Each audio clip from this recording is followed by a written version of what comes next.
Mafia killer. Vince stood up from the table when the man entered the office, smoothing his suit jacket flat, while also drying his sweaty palms on his lapel. He adjusted the glasses on his nose, patting the top of his head to make sure his hairpiece was straight. Holding his hand out to shake, he tried to smile. "Thanks for meeting me, Pet. Don't use my real name. What the fuck's the matter with you?" the man snapped, checking all the corners of the room and closing the door behind him. He was younger and larger than Vince, square shoulders and low-hanging arms. Vince knew that the oversized suede jacket he wore was misleading. There was a lot of strength hidden under that disguise, and most likely a concealed pistol or two. Vince sat down doubtfully, his hand dropping to slap against the desktop. "We can talk business back here. This is my private office. No one will bother us." "And you're telling me you didn't have that thing last year? There were feds impounding your fucking cars, for Jesus' sake." "How do I know they didn't string a few wires through your walls while they were at it?" the man replied. He sat down at the chair in front of the desk, crossing his legs and plucking at the collar of his suede jacket. "That was a misunderstanding," Vince said. "Now I make sure to only work with inside men, no outside contractors. I've learned my lesson." The man sitting across the desk smiled a sideways flash of teeth. "I always bring it up because I'm wondering if there's a trend happening here. The only reason we're in this mess is because you couldn't do your job." Vince held up his hands, leaning forward in his seat. "Whoa, I've already told The man banged on the desk, freezing Vince in place. "Don't use names. I can use yours, Vince, but you will refer to my boss, and yours, as Roberto. Understand?" "Great, Roberto," Vince muttered, slouching back down in his chair. "And what should I call you?" "Fabio," the man replied with a grin. "Yeah, a regular fucking dreamboat you are," Vince cackled. "Listen, I'm here for only one reason," Fabio said, holding up a finger. "I'm here to protect my own ass. You don't know Roberto like I do. He's taken me on, made me a captain, and that's a big step. That's a lot of trust. As a captain, I have a responsibility. He allows me to organize my own side projects while also covering my ends. Out of respect for your daughter, I trusted you with a simple job." "But, Fabio, it wasn't my fault. It fell through," Vince argued. "I did everything I could on my side. It was a freak circumstance. The wrong cars were boosted, and the VINs were already registered on that database I told you about." Fabio noticed how Vince had begun avoiding eye contact, while also shaking his head more than usual. "Not my ass," Fabio continued. "I'm still feeling the heat with Roberto. Don't think because I'm his apprentice I'm safe. I'm young and new. This is a trial period for me, and your problem has become mine. I don't appreciate that, Vince." "I know, I'm sorry. Please, tell me what I can do." Vince clasped his hands together, his gold watch spinning around on his wrist loosely. "I'm going to give you a scenario." Fabio shifted his weight in his seat, recrossing his legs. "I can see into the future with this kind of thing, because it's happened a million times before. I love Catherine, honest to God I do, but she's in danger too. This is how Roberto thinks. He needs to take care of you, but that leaves your daughter, who knows too much about the business and me. That means she must go as well, and because I love Catherine, Roberto will automatically throw me on the pile. It's easier that way. It's about loose ends, and that's what I've become. Women always complicate this business, and it's best when they know nothing. But that's difficult when she has a dad like you, who turns everything he touches to shit." "If I could pay Roberto, I would," Vince pleaded. "Let's do this for Catherine, please, even if you don't give a shit about me. What about her?" "Why do you think I'm here?" Fabio shook out a cigarette and lit it under Vince's watching eyes. "I was given the task to bury you, Vince, but I don't want to do that. That could crush her, and she'd never forgive me, her own father. So I sat down and came up with something." "Oh, thank God. You have a plan?" Vince shot up on his feet, but Fabio motioned for him to sit again. "As far as Roberto's concerned, the money's gonna fix everything. Get him the envelope full of cash, and we're all square. Neither of us can afford the amount you borrowed from him. Since we can't pay it, here's the deal. If you help me with a job, we can take care of everything in one night. Interested?" "Lay it on me, Fabio." Vince chuckled, reaching into his desk drawer for his own pack of smokes. "I knew you were a good kid. Last fall I took care of a guy with a partner of mine. He had to go, and we left him in the woods up north." Fabio paused to inhale and exhale a ribbon of smoke. "He's still there, but we just learned that we left him with an expensive piece of jewelry. We left it on his fucking finger. It's a ring worth thousands. We just learned about it from his mother of all people. If we can dig him up again, we can get the ring. Since you're Catherine's father, that ring is my gift to you. Use it to pay off Roberto. Then we'll talk about repaying my favor later down the road." Vince nodded his head, considering. "This ring will cover the cost?" "Fucking A. It's from colonial times or some shit. A family heirloom he wore everywhere he went." Vince clapped his hands, rubbing them together. "You know I'm in. Whatever I can do, anything." "But we need one other man." Fabio's tone cut through the elation in the room. "I'm thinking Frankie, the man who flubbed the last job." It wasn't Frankie's fault," Vince said. "Blame me, not him. He thought he could trust the wrong man, that's all." "Water under the bridge, Vince. I'm an old-fashioned kind of guy, but I believe in second chances. I don't feel like I should punish my own men by digging up this grave. Put Frankie to work digging, and I'll feel much better about this whole thing. So will Roberto. It shows you two are willing to make things right." "Yeah, Frankie's in." Vince became serious and tapped his cigarette in the ashtray. "You've got it, Fabio. We'll do whatever you say. I really appreciate it." "Great." Fabio stood up, riding his jacket and shaking Vince's hand. "I'll be in touch." Fabio met Vince after work that day and picked him up in his car. Vince had changed out of his suit, now wearing sweatpants and a ratty t-shirt. Also, he had pulled a baseball cap over his head, almost to the point of blinding himself. He was already wearing a pair of gardening gloves. As Vince got in the passenger seat, Fabio shook his head. "What?" Vince said. "Where are we going, the fucking gym? Come on now." Fabio threw his hands in the air. Vince wrenched off the gloves and tossed them over the dashboard. "You look like a suspicious old man, about ready to bomb the fucking subway," Fabio continued. All right. Vince crossed his arms over his chest. They were to meet Frankie next, in another part of town. The plan was to find the dig spot before sunset and start digging before it got too dark. Vince got on the phone with Frankie while they were driving, instructing him to bring 3 shovels and flashlights. No, Fabio interrupted from the driver's seat. 2 shovels. You pricks are digging, not me." Vince gave Fabio a sideways look, sighing to himself. "Make that 2 shovels, Frankie. Thank you." He hung up the phone and sat silently for a minute. "How'd you meet this guy anyway?" Fabio asked. He drove with one hand, twiddling a toothpick between his teeth with the other. He did not take his eyes off the road. "Frankie and me go way back." Vince couldn't help but say this with a smile. "We made our first million together, him and me, just a couple gutter punks that dragged ourselves out. I trust that boy with my life." "You better. I'm trusting him with my life now. We can't afford any more fuck-ups tonight. This can go smooth, but I need to know he can take care of a simple task. Roberto doesn't know about Frankie, and I have to agree. He doesn't even know about you." "I'm trying to make this right. You know I am." "What else does your boss want from me?" Fabio laughed, trading his toothpick for the butt end of a cigarette. "What'd you think you were getting into with a man like Roberto, or me? This is more than just a business. This is war, Vince. We're soldiers, never forget that. You knew what you were getting into, just as much as I did. We play the game of life and death, and that's no easy spin, believe me there. And once you play, you can't ever get off. You're in this to win or lose. Your promises to Roberto and me are the same as selling your soul. You belong to me, just like I belong to someone else. It's pretty fucking grim." Vince appeared absolutely pale in his seat. He pulled the bill of his cap down farther over his eyes. "I didn't agree to any of that." "Did you need me to put it in writing? Did you expect a contract or something?" "You promised you would help me. Catherine promised me you'd help." "And I don't?" Fabio took his eyes off the road briefly to rear his head in Vince's direction. "I helped you get that deal with Roberto, out of respect for me and Catherine. But how did you repay us? That job was your fucking idea. You came to me and I trusted you. I got the loan from Roberto for that equipment you needed. Usually I'm the only one handing him the money." "I'll give him the cash myself," Vince promised with his hand on his heart. "As a God-fearing man, I swear I can fix this." "Yeah, you will." "Does Catherine know about the plan?" Vince asked. Fabio waited before shaking his head. "She's worried sick. I told her I was going to make this right, but she doesn't know the specifics. It kills me to see her like that.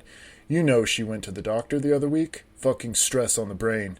She has these headaches, which I know are because of you." Vince hung his head. "It'll all be over soon.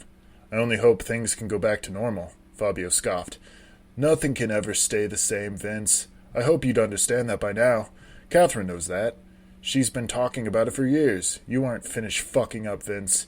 You could do anything to her, and she'd still love you. It's sick attachment, if you ask me.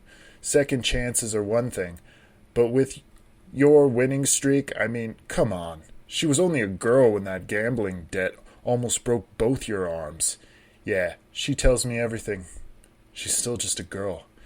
You're a real piece of work, you know that? Fabio fiddled with the radio, just to fill the car with something more than Vince's voice, and then he switched it off again. Do you have something you want to say to me? Vince blinked his eyes at him behind his glasses. No? Like what? I don't know. I'm picking up on a condescending tone, Fabio said with a shrug of his square shoulders. Like, you think I'm a kid or something. Just 'cause you're an old man doesn't mean you're smarter than me. I didn't say anything. Vince held his hands out as he liked to do, as if to show there was no red on his palms. Why would I? I'm only focused on this job. Fabio shot him a searching glance between changing lanes. The turn signal acted like a ticking clock inside the car, counting the last heartbeats in Vince's chest. Just show me some fucking respect, Fabio spat. He pointed a thin finger at Vince's temple. I'm the only man standing between Roberto, yourself, and a bullet. Got me? Yeah, of course, I got it. Good. Now clean out the gray hairs from your ears and listen to me. Don't you ever stand between Catherine and me again, understand? Because the next time there's trouble between us, I can't help you. Absolutely, I understand. And your clothes smell like a goddamn skunk. They're my workout clothes. Vince still had his arms crossed, busy staring out the window. Fabio sighed. Of course they are. They picked up Frankie an hour later at the bus stop, who tossed the duffel bags into the back seat with a terrible clatter that set Fabio off. Oh, that's brand new upholstery, Fabio cried. Put those in the trunk, you fucking idiot. Frankie apologized profusely and ended up bowing his head as he wrenched the shovels out of the back seat. He was a stunted, overweight man in a cardigan sweater, overly stretched to conceal his belly and waistline. He wore a golden chain and barrel rings on his fingers. Like Vince, he was dressed for the job in his faded sweatpants and steel-toe boots. When he came around to sit in the back seat, Fabio couldn't help but admire his carefully fashioned pompadour hairstyle, gray with a flash of white in the rear-view mirror. So, you're Frankie, Fabio asked. Frankie nodded to him in the rear-view mirror. What should I call you? He asked. Fabio, Vince replied. Well, it's nice to meet... Tell me, Frankie, Fabio cut in. How did you come to live here in New Jersey? Business, he said. I came here the same way as anyone. Is that right? I heard you did some time in South Quinton. Frankie's face lost his color. I had some trouble in my other territory. I did my time like I should. Off with good behavior? Fabio's eyebrows raised in the mirror. Frankie furrowed his brow. Yeah. Because you were set up with life, as I heard it. Doesn't matter. I'm out. The charge in his tone said he wasn't willing to talk about it anymore. What were your charges? Fabio did not wait for an answer. Racketeering, correct? Grand larceny? This was in Chicago. You left behind a powerful family when you left there. That's right. Frankie's voice was tight. What, did you research my friend? Vince scoffed. I did, Fabio replied directly. I deserve to know who botched that last job. I need to know if I can trust him. I'm straight, Frankie broke in. I'm here with Vince, and I work for you. A lot of the cards fell in Chicago a decade back, Fabio continued. A lot of old farts landed themselves in the can on someone's testimony. Someone's tip set them back years and millions of dollars. What is all this? Vince asked suddenly. I'm only making conversation, Fabio said. If you old men want to take a nap in silence, I can put on some easy listening and turn the heat up. Silence sounds good, Vince said. That hush spell only lasted a couple minutes before Vince spoke up again. Their car had just pulled off the main road, following a dirt juncture into the mouth of the woods. The sky in the east had taken a rain-cloud gray, the west bleeding with red light. I have to take a leak, Vince said. We're almost there, Fabio replied. Yeah, but I can hardly wait. It's getting to be an emergency. Fabio looked disgusted, but refused to pull over, and then he felt the cold nose of a gun press against the back of his skull. His eyes cut to the rear-view mirror, and he saw that Frankie was out of his seat, holding a pistol with both hands. Fabio ground his teeth together. You're fucking joking me. No, Fabio, Vince replied. Fabio turned his head slightly to see that Vince had his own gun, pointed low at his gut. "Pull over," Frankie said behind him. "You gentlemen are making a big fucking mistake," Fabio said as he pulled off onto the shoulder. The car bounced over a dip and came to rest in a shroud of dust.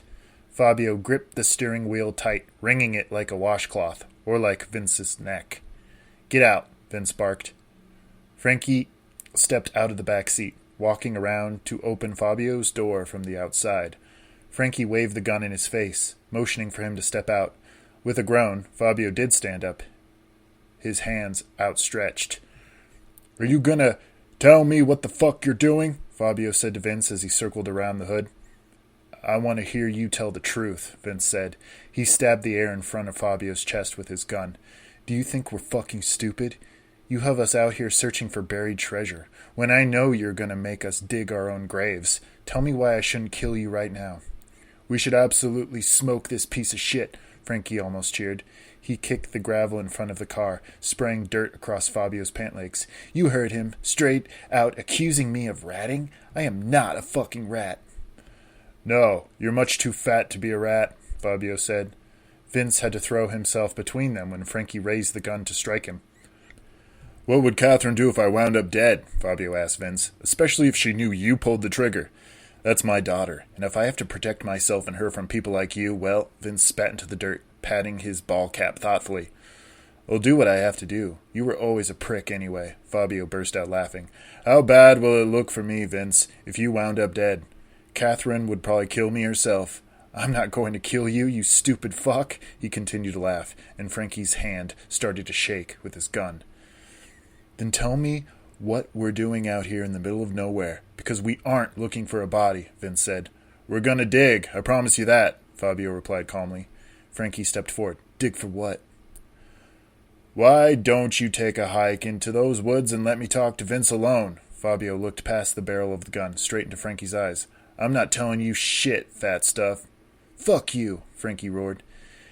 "Get out of here. Walk," Vince told Frankie, who automatically dropped his gun to his side. Frankie's bewildered expression was trumped by the fire in Vince's eyes.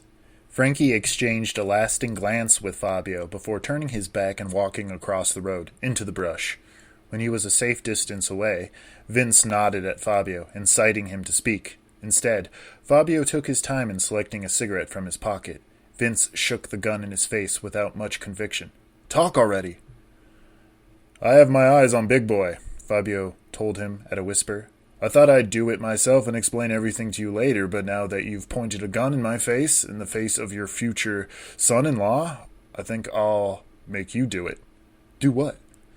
Fabio cocked his head in Frankie's direction. "Kill that bastard. Someone's got to do it." "Why would I kill my own friend?" "To save your sorry ass, mine, and Catherine's." Fabio blew smoke in his face. "He doesn't even know, or else he'd be running off into the woods away from me, poor fool." "So this is the agreement you made with your boss?" Vince hissed, as quiet as he could. "His life or mine? I told you not to blame him, but me." "It's more than that, although I'm sure Roberto would love to know both of you are dead in a ditch somewhere. No, there's a bounty on that man's head. His boys back in Chicago want him dead, and they'll pay a handsome price. They can't do it themselves or else risk a war with Roberto, because this is his territory. So they put in an offer to me. Like you say, I did some digging and traced Frankie back to his hometown. I agreed I'd put him down. He can't hide safely anymore." Vince tried to see if he could see Frankie in the tall grass, but he was out of sight. "How much are they paying?" "Enough to cover your debt to Roberto, for sure," Fabio said. "But you're going to be the one to do it." "Hold on, this is my friend you're talking about. Neither of us are doing this." "Then we're all dead," Fabio said with a shrug. He stomped his cigarette out under his shoe. "I might as well kill you right now, or you do the same for me. We're loose ends, and Roberto doesn't give a shit about anyone but himself." The wind picked up and teased the bill on Vince's ball cap, which he had to pat back into place. He cursed under his breath, looking around wildly, as if his answer might be on the wind. Then he dropped his weapon and covered his face with his arms, screaming into his shirt. Fabio watched this display with a coy smile, extracting his own pistol from his coat. He didn't point it at Vince, only aimed it at the dirt road. "This is the only way," Fabio said. "You need that money, we need it, and I don't see any way around this." Vince looked at him with tears in his eyes, welling up behind his glasses. "I can't kill him." Fabio pointed his pistol at Vince, who noticed it for the first time. He almost raised his own gun, but lost his motivation and kept it at his side. "You're going to kill him," Fabio said. "Or what? You already said you can't kill me because of Catherine." "No, but I can shoot holes in your hands and feet. She's used to seeing you bruised and beaten. It goes with the title of a shitty father."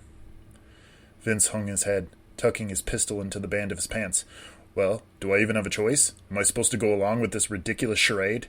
Fabio took the opportunity to holster his own weapon. "Call your friend back. Tell him you were wrong. He'll trust you." "Lie to him so we can kill him later," Vince muttered to himself. "Yeah, you got it." "Frankie!" Vince called with his hands cupped over his mouth. "Get your ass over here." Frankie waddled into view, parting the grass with his pistol still held at arm level. When he saw that the other men were empty-handed, he stopped in his tracks with clear hesitation.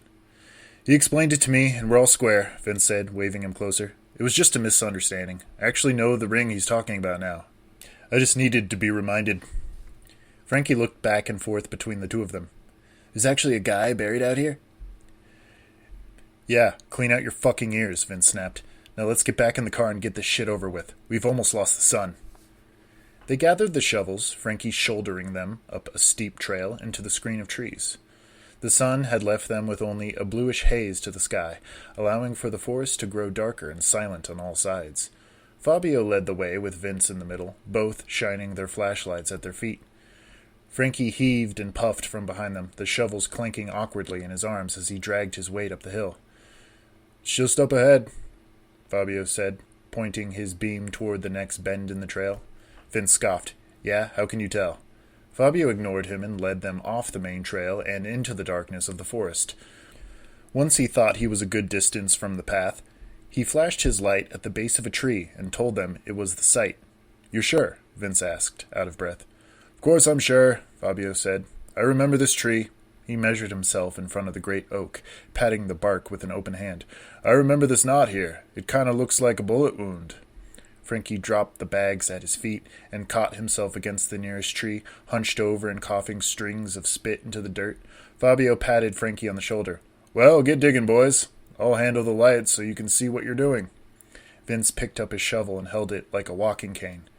"Great. Thank you very much," he said sarcastically. Fabio held his flashlight beam steady as Frankie and Vince dug their shovel blades into the earth at the same time. He leaned against a tree trunk, enjoying the gentle rhythm of their scraping shovels and the arcs of dirt over their shoulders. Frankie's sweater had become even heavier with the dark ring of sweat on his collar, and he had to take numerous breaks, airing out his clothing. "I'm not paying you to stare at the stars," Fabio said. "My back isn't like it used to be," Frankie gasped. "Why don't you show us how you dig a hole? We've got 20 years on you anyway." "I already have a job, thanks," Fabio said, shaking his flashlight.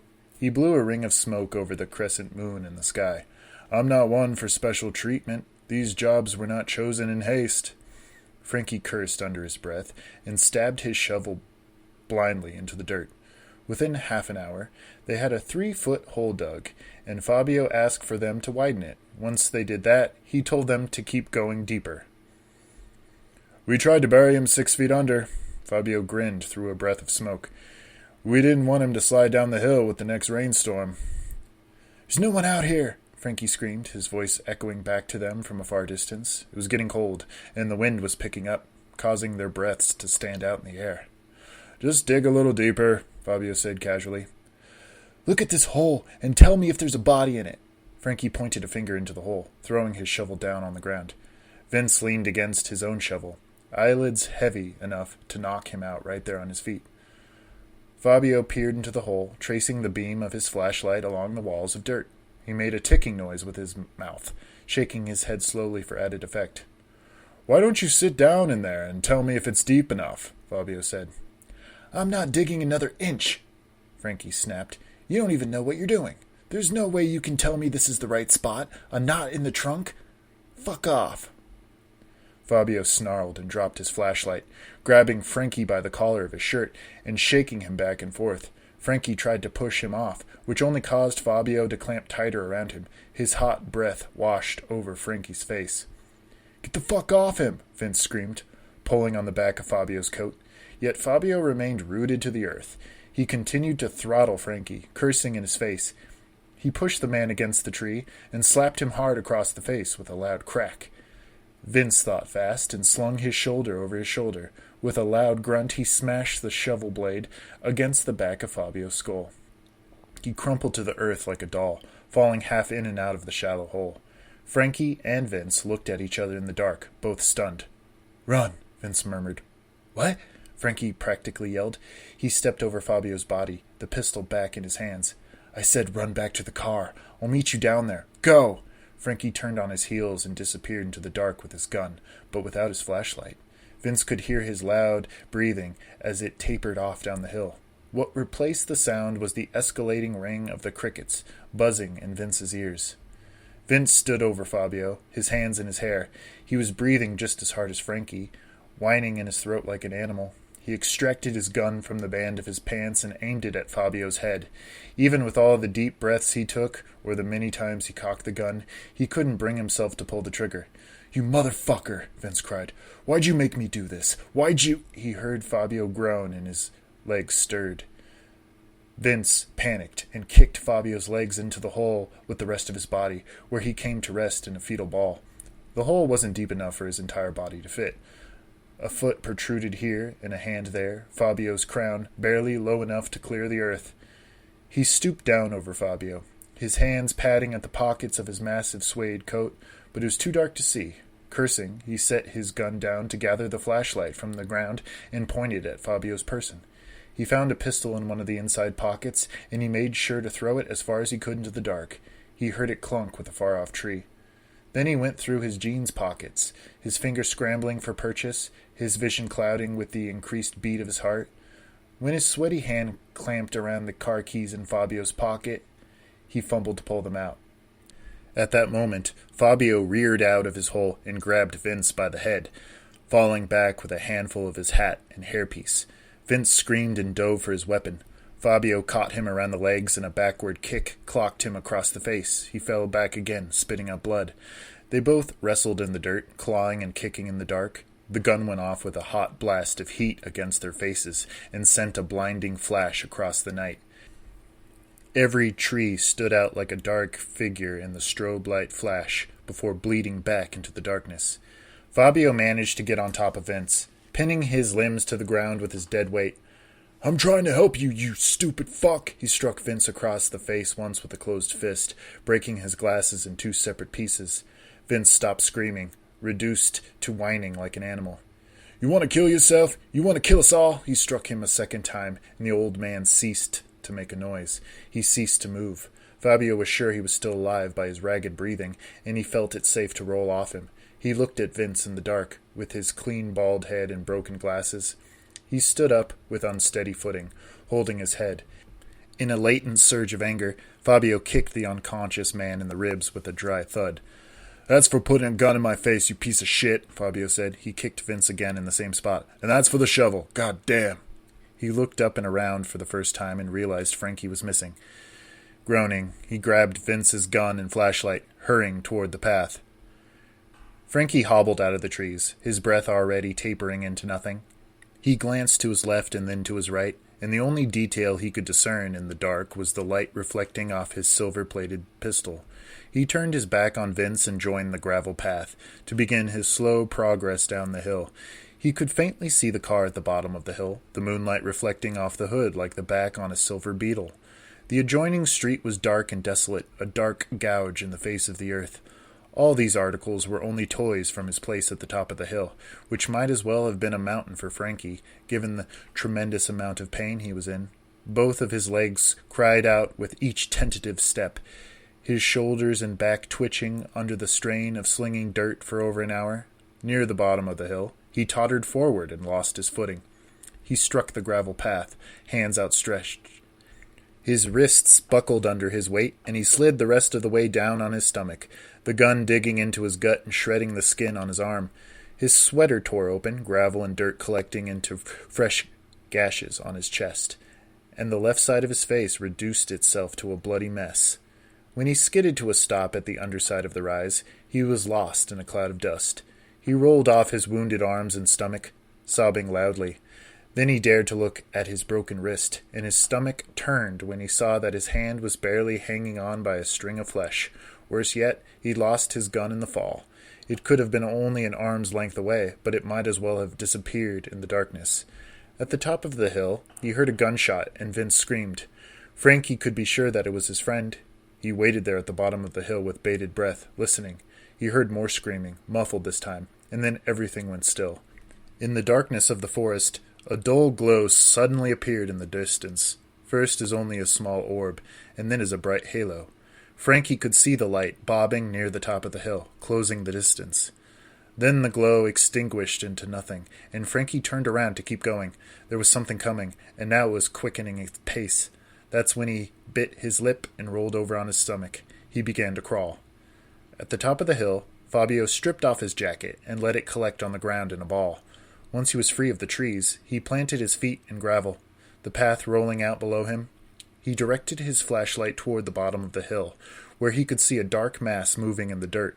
It was Frankie, he was sure. As not to be seen, he switched off his flashlight and started to jog down the hill. He rubbed his fingers against the hard grip of Vince's pistol, taking comfort in the warm burn from its last shot. Near the bottom of the hill, Fabio's feet tangled together and he went over. He fell on his flashlight, which shattered under his weight. He slid down the gravel path, his gun skidding away from him into the high grass. At the bottom, he rolled to a stop, one side of his shirt torn to shreds and his arms out at his sides. He stirred briefly, muttering inaudible words under his breath. He was able to levitate his head, and through the dim screen of darkness he could see the white of Frankie's socks vanish behind a bush. With a grunt, Fabio rolled over onto his stomach, then onto his back. He continued this until he was at the bottom of the hill, and he got on his hands and knees, attempting to stand. Frankie slid behind a boulder, his hand over his mouth to stifle his heavy breathing. He heard a heavy grunt, and there was the shuffle of feet in the gravel. At first, the steps were dragging and inattentive, but they soon evened out. Frankie spotted the car, which floated in his blurred vision like a mirage. He didn't have the keys, but he hoped the doors were at least unlocked. If he was lucky, and if he could get enough speed, he might be able to duck inside the car and lock all the doors before Fabio even got a hold on him. He had no way of defending himself, so he wasn't going to lurk in the shadows, hoping to God that he might remain unseen. No, he wasn't going to linger so that he may die. He was going to do the only thing he could process in that short, heated moment. He was going to run. Frankie bolted to his feet, using the boulder as leverage. He hopped forward, sneaking a look over his shoulder. Fabio had spotted him and was limping toward him, his teeth bared. And now that he had spotted Frankie, his mouth morphed into a smile.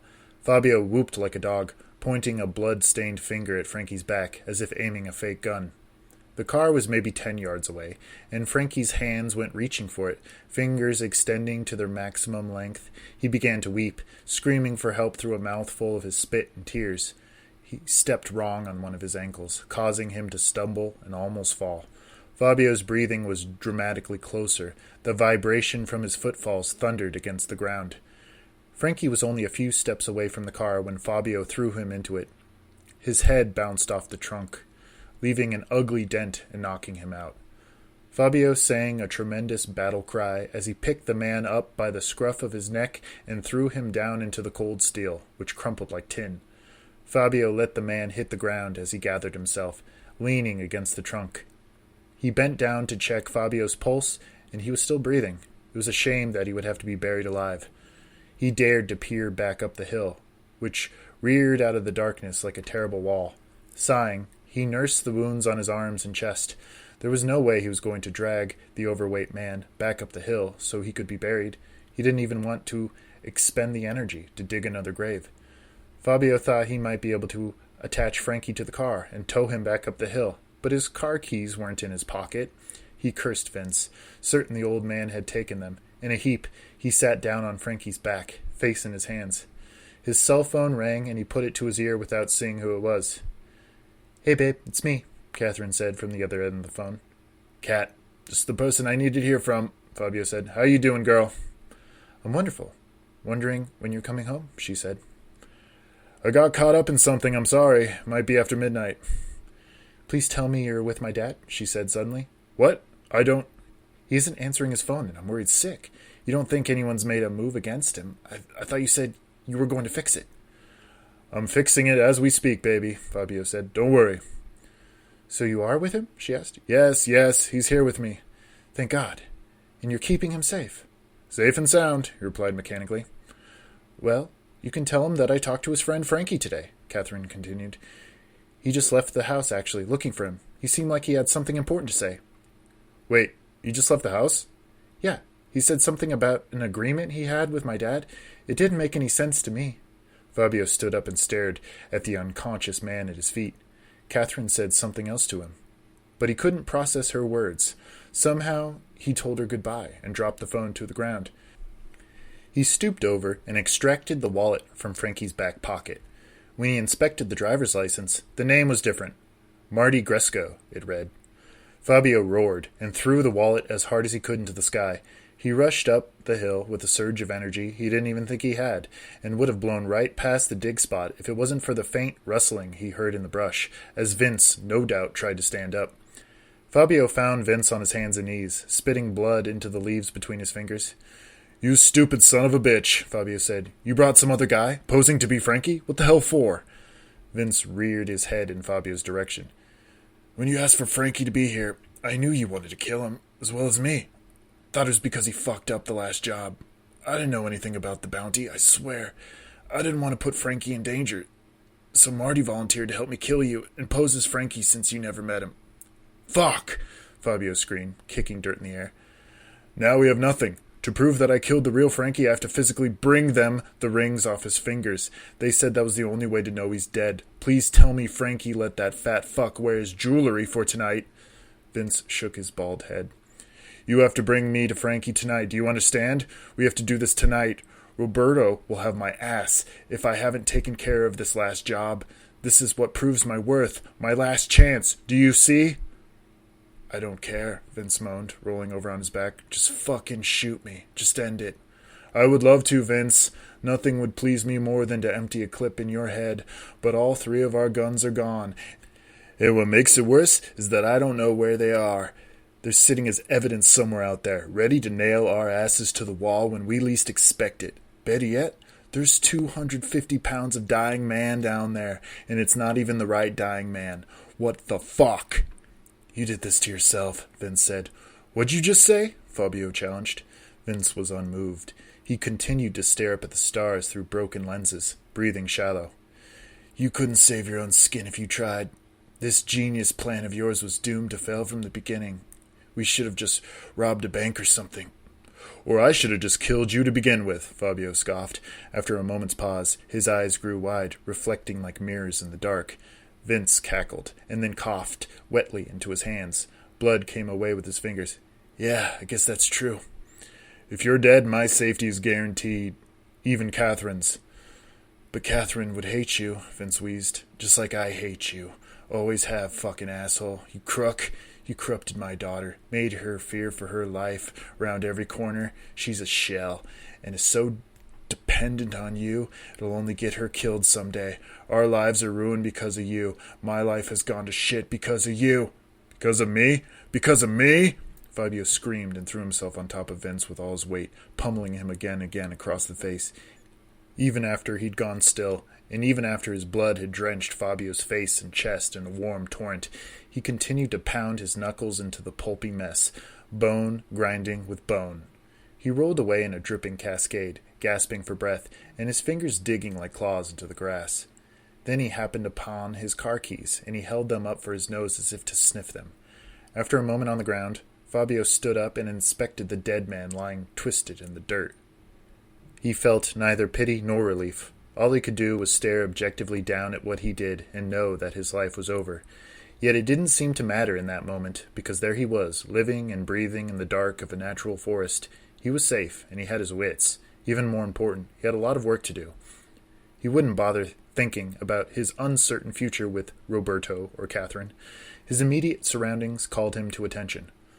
Fabio rubbed his hands together for warmth and took hold of Vince's legs, Dragging him toward the open hole, he managed to cram the old man inside, and after tossing Vince's hat and gun into the grave, Fabio began the slow and painful process of shoveling dirt over Vince's bald head. He still had a long night ahead of him, but that didn't mean he had to be miserable. Fabio began to whistle. Close to an hour later, Fabio trekked down the hill after filling Vince's grave. On the way down, he was relieved to discover one of the pistols on the center of the path. He picked it up and cocked it for good measure. Frankie was right where he'd left him, lying on his stomach under the tailpipe of the car. A pool of blood had collected under the man's belly. He was still breathing, but raggedly, as if through a tattered paper bag. Fabio looked at the gun in his hand, and then aimed it at the man's sleeping head. With a deep breath, he fired a shot into the fake Frankie's skull, and it was over. Opening the trunk of his car, Fabio tossed the shovels and then struggled to haul the dead man on top. He managed to roll the dead weight into the trunk and close the lid after him. Fabio didn't know what he was going to do with the body, but he knew he wasn't about to dig another hole. He would just have to see what his boys could do to help him. At least Roberto would be happy to hear that Vince was dead. In fact, he called Roberto right there, addressing him by his fake name on the phone. "It's done, Roberto," Fabio said into the receiver. "You either have my money or you took care of him," Roberto's voice said from the other end, wink and graveled. "Which is it?" He's gone," Fabio replied. For the best, I'm sure." "I also got some guy named Marty Gresco." Fabio ran his fingers through his hair, scowling up at the moon. "I thought it was the Frankie we were looking for, but I wasn't so lucky." "Why don't you come home now?" Roberto asked soothingly. "Come home and we'll put everything right again." "Yes, boss," Fabio said with a cleansing sigh. "I'm coming home." "You're a good boy, and you did the right thing," Roberto explained. "You got a good head, but sometimes we need to act and think, and it's so much easier when we act, isn't it, finally?" With a 1,000-mile stare, Fabio signed off and hung up the phone. He got into the driver's seat and fired up the car, speeding off in a spray of dust, which conveniently covered up the pool of blood like a blanket.